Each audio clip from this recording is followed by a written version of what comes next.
Imagine a slumber party set to music, a concert that actually encourages the audience to fall asleep. Tracy Smith settles in for the night.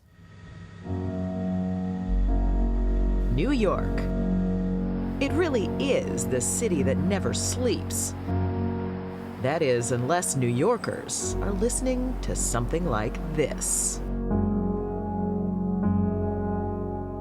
It's called Sleep by composer Max Richter, a soothing instrumental piece that goes on for 8 hours.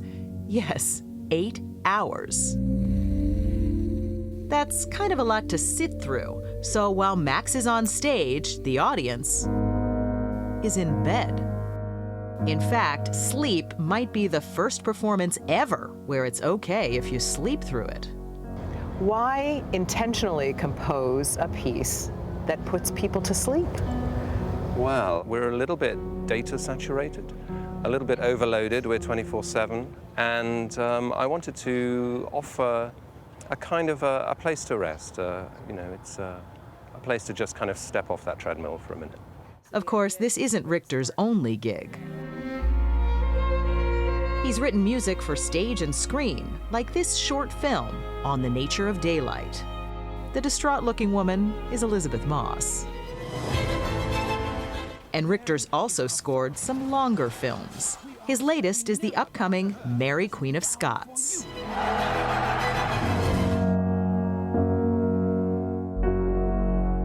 But Sleep has, well, awakened some new interest.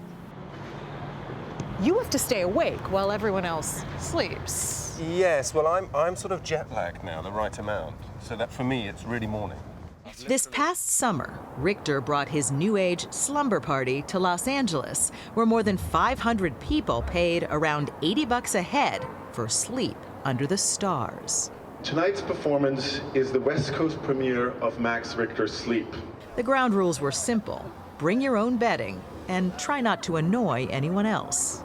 You might also hear some snoring. So if it is disturbing to you that a neighbor of yours is snoring, it is also okay to slightly nudge them and try to get them to stop snoring.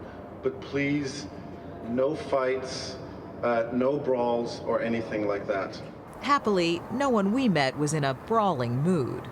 Are you a little apprehensive about it? It's a different experience. Yeah, I kind of am, especially because you're sleeping around so many people and it's outside. I've never slept like outside, not in a tent, but I'm excited.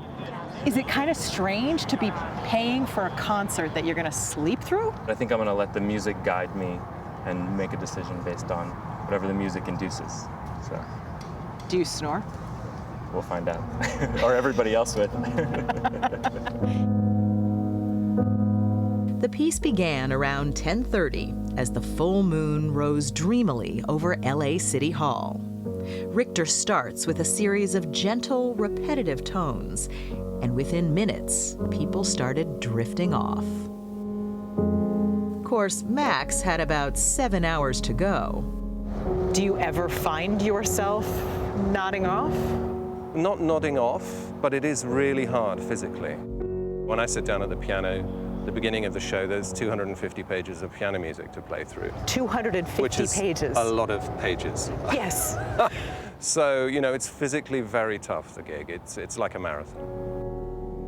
Still, it was pretty easy listening for the audience. 90 minutes in, most of them were totally, blissfully zonked out.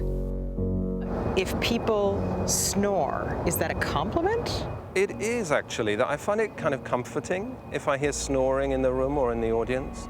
It's like having a cat purring. You feel like things are settled and everything's working, yeah.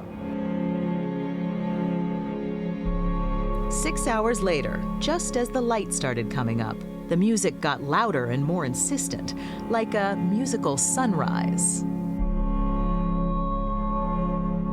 The one person the music didn't seem to affect at all was Max himself.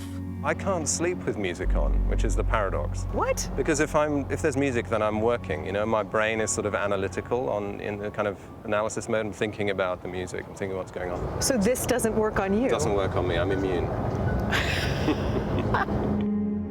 but it did seem to work on everyone else.